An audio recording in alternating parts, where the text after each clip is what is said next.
2 বছর ধরে আমরা এয়ার ক্যালেন্ডারে আমরা কাজ করতে আছি, ঠিক আছে। কাজ করার সাথে আমরা কিন্তু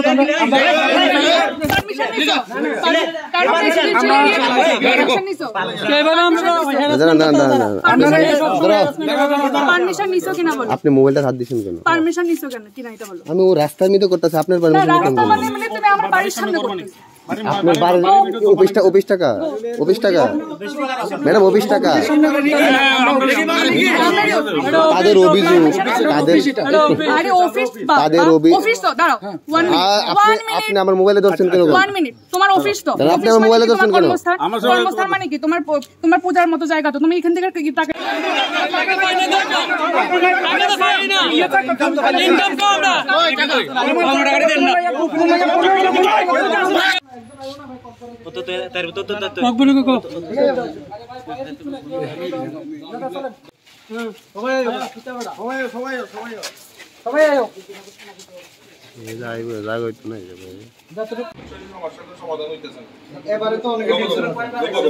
চেষ্টা করো তোমাদের পার হেড কাজ করাইবার লগে একদম সুপারভাইজার আমরা দিয়ে দিল ডাইরেক্ট 100 টাকা।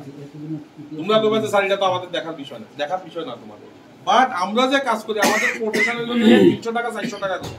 তো তোমার পিছনের থেকে আমি কমিশন পাই 400 টাকা বা 500 টাকা। আমি একদম অনেস্টলি কইতাছি 100 টাকা আমরা দিয়া লাই হইলো গিয়া যে সুপারভাইজার এই বিল টিল লয়ে তো রাখে কাগজপত্র প্রিন্ট আউটে যায় হইলো গিয়া 100 টাকার মতো এতটি বান্ডেল করে তো অনলাইন ঠিক হইলো 200 হইতে 300 টাকা। এবার যদি 50 লক্ষ টাকা এক মাস কাটে, তোমরা সবাই শিক্ষিত ছেলে, ক্যালকুলেটর মাইরা দেখো যে এক মাসে ইন্টারেস্ট কত হয়। তো তোমার লগে আমার একটা, তুমি আজকের দিনে আমার কাছে আইছো, আমি ডিফল্টার, আমি স্বীকার করি। তুমি কইছো স্যার আমার এটাও বেতন চাকরি দিবেন, কইছো না প্রত্যেক মাসে বেতন দিবেন, এটাই তোমার কোশ্চেন। আমি জানি তুমি কইবা যে স্যার আমার চাকরি দিবেন প্রত্যেক মাসে বেতন দিবেন, আমি এর বাইরে বুঝি না। তো তোমার লগে আমার এগ্রিমেন্ট যদি ভায়োলেট হয়, তাহলে আমার লগে তাদের এগ্রিমেন্ট তো ভায়োলেট হয়ে গেছে। আমার লগে কথা ছিল যে আইও না শেষ শুনো আমি দিব তোমার এক মিনিট